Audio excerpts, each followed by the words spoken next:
Hey, we are at the Chicago Auto Show right now, and behind me is the 2025 Ford Explorer, and this is the ST trim, and this is a mid-cycle upgrade, but it's pretty significant, I think. I don't know. This is the first time we're seeing it. They revealed it a couple weeks ago, and thankfully on display in Chicago. So what we're going to do, and Tim's behind the camera here, we're going to just do a quick walk around and check out the design and some of the features. And we do have an article on our website, the What's New. But as we point out in the article, some of the biggest changes are going to be occurring on the interior. They've really, oh yeah, we've got the Ford ding again. I apologize. They've really, can we get rid of that? I don't think we can get rid of that. Oh, we got rid of it. They've really gone up. Sorry, they've really gone. We both don't like that dime. No, I'm like, can we get rid of that? Yes, I think you did. You hit okay. Yeah. Yeah. So they've really gone upscale with this interior, and one of the things that you're going to notice is behind the cluster here, you can now see the map, and they've gone to this large screen. It still sticks up like a phablet, but they've gone to the larger screen, and you have your phone charging here. You've got places for another phone there. Ooh, and even another phone here. So, but this is also like a little. I think this moves. Oh wait, there it goes up. And you quit pushing it. It goes up. I know it goes up. Don't push the hole. You have USB-C and USB-A charging ports there. You still have the dial for your shifting, but they have really upgraded some of the materials. They've sleeked out this design. You have a much more horizontal stack going on. And I'm gonna say, I mean, the seat obviously is not adjusted for me, but I feel really short in this vehicle. The Explorer's always had. You don't even get to the headrest. I know. I know. The Explorer's always had a really high belt line. And for somebody who's on the petite side of things, I will be honest with you, that's a little bit of a problem. But interior materials. Okay, all right. I gotta ask a question. I'm gonna break this up for just 1 second. Okay. Can you raise that seat up? Does the seat have power? Okay. So, I noticed this. This does not have the kick down that the Ford F-150 does. F-150's got a kick down here. So, yeah. 5 foot tall. Yes, it's okay. Car will be fine. Jeez. How's your visibility? Again, this is just such a high belt line. It just feels. Yeah. You don't have a big. Right. Have a lot of visibility out and I'm going to put this camera kind of in front of your face, but yeah, that's kind of your viewpoint going out, right? Yeah. Yeah. And this sticks up quite a bit. Does that bother you between that and the mirror? No, this doesn't stick up over the hood. People always ask me, how is your visibility blocked by this, thing sticking up out of the dash? It's not like I have like 2 inches between the hood line and the top of this. So this does not stick up out of anything, and yeah, that's not an issue. But this is an issue for you because I mean the mirror is pretty decent size, and you have the A-pillar. This is called A-pillar. This A-pillar is pretty chunky right here. Yeah, and so this is going to create a bit of a blind spot for me. I mean, I would have to drive it in Chicago and really feel how it looks when I go into a 4-way stop, but. That is always, this right here is like a swirling vortex of a blind spot in a lot of cars.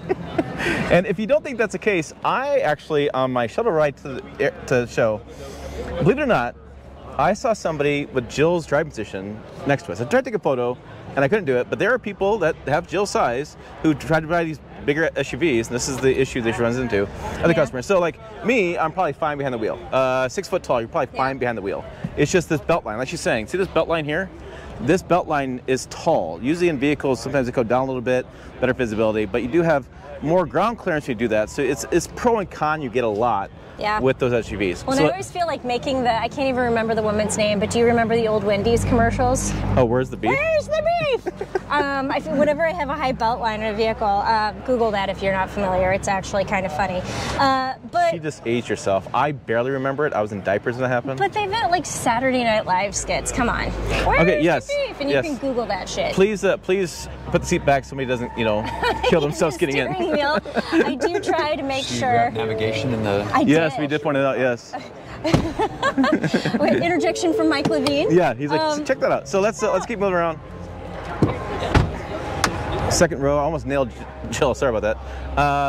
This is interesting. I have self-preservation. I'm. She's worked with me enough. But then we have going up. Oh, do you know what? I love that. Look at this really quick because this is interesting. So, I moved this seat all the way back. Oh. That's a... This has to move, right? No, well, yes, it does. It does. Okay. I can see it there. It's got, so that slides. Okay. What do you got? You got heated seats back there. Heated Again, seats, this is probably an climate upgraded controls. It's probably an upgraded ST trim. Yes. Not your base trim. I do like this.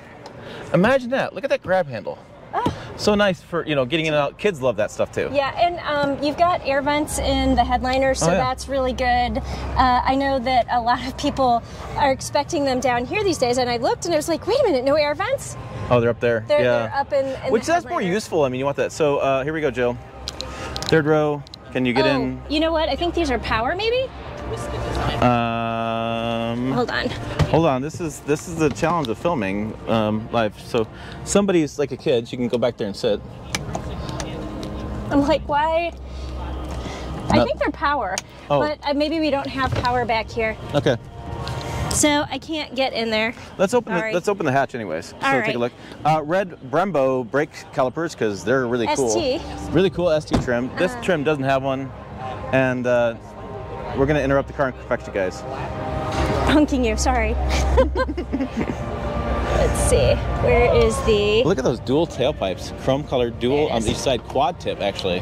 And the hookup down there, and then here's your hookups for your trailer down here too.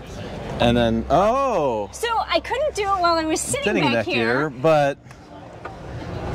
Oh, and I like you press that. one button and it goes up. Yes. Deal stuff. So the headrests are gotta be there, headrest, okay. Decent amount of room back there with the seats up. I'm kind of impressed. You can probably fit one or two roller boards. And okay, here we go. All right, Jill, the camera's coming your way. Okay. Move it slowly. Don't give people like I'm not going to give you vertigo. So in the third row, I'll be honest with you, there's not a lot going on. And I've done 3-row Comparos before, and the Explorer was in it, and we'll link to the video above. But I don't like the... I'm going to give you a little light back here too, because you don't have enough. It's pretty dark, yeah. Look at all that. But yeah, that window is really small. You don't really have, you have like cup holders. So I would say that the money that they spent on this refresh was not in the third row. You do have some USB-C ports here. Yeah. But I mean, I do have some good leg room. Okay, we know this one was moved all the way back. I have less good leg room, and my feet are going to get trapped under there. But yeah, I mean, this is not a good third row. I feel like I had that discernation when we had the conversation for the third row. But I mean, the one thing I will say is these headrests are good because they don't push your head forward like some unnamed manufacturers, Nissan and Infiniti. But I do like, you know, you have they recline a little bit. The leg room is ish. The seat comfort is fine.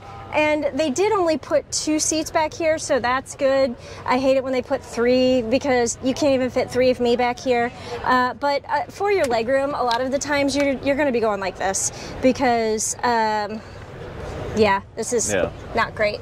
And keep in mind, she's the size of an average 10-year-old. Yeah. So I'm the size of a 10-year-old. She's kid size. So back here we have a little more storage options. We have storage there. You have a little cover here, a little storage here as well. The storage together, it's all one storage piece underneath there, but you do have little slots you can open up as well. And yeah, kind of interesting. You can put some stuff down there. This spare tire is likely underneath if they have one. I don't see one. Do you see one? Nope. No, so I don't see a spare tire. Is there a tire inflator kit then? There may be a tire inflator kit in there when you buy it, or does that go wait. up? Oh, they go. There's a spare tire. We knew we'd find it, so there's a spare tire back there. Just keep opening compartments. Yeah, it'll be fine. it's now we in there put it all somewhere. Back together. Or Mike Levine's going to come over and say we broke his truck. Right. Okay, what do we got? We'll close it here. Yep. Oh, you know what? I have a question about that. So a lot of times, I feel like it's going to take me up. I'm short and I like to lower this a little bit. I wonder if I can, I know on Mazda vehicles, if you press and hold, maybe. And then the next time you do it, it should be the same height. Yeah. Let's see. And I have to tell you, when I was driving the Mazda CX-5 review to come, Yeah. Yeah. I had set the height for the rear tailgate for me, and then all of a sudden I was like, oh, when I was turning the vehicle in, I was like,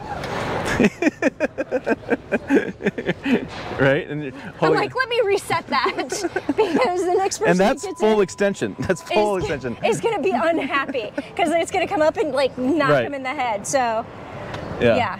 All right. Let's close it down. Take one more look at the exterior. I just want to see what the wrap looks like in the back, with the taillights kind of come together. LEDs. Looks really good. Well, and you know, do a quick pan over here. Right. We didn't walk over there. I'll be honest. I'm not sure what trim this is, but I'm sure it's another high-end version. Yeah. So I mean, there's your differences. You can kind of. You've got like the difference on the back. You've got. I mean, you still have the quad exhaust. It looks like on both. Right. But the wheels are going to be different. The roof rails are different, so you've got more of a chromy look on this one versus the blacked out and appearance on these roof rails. And yeah, we're gonna come around. I'm gonna come around the front and kind of do a thing like this.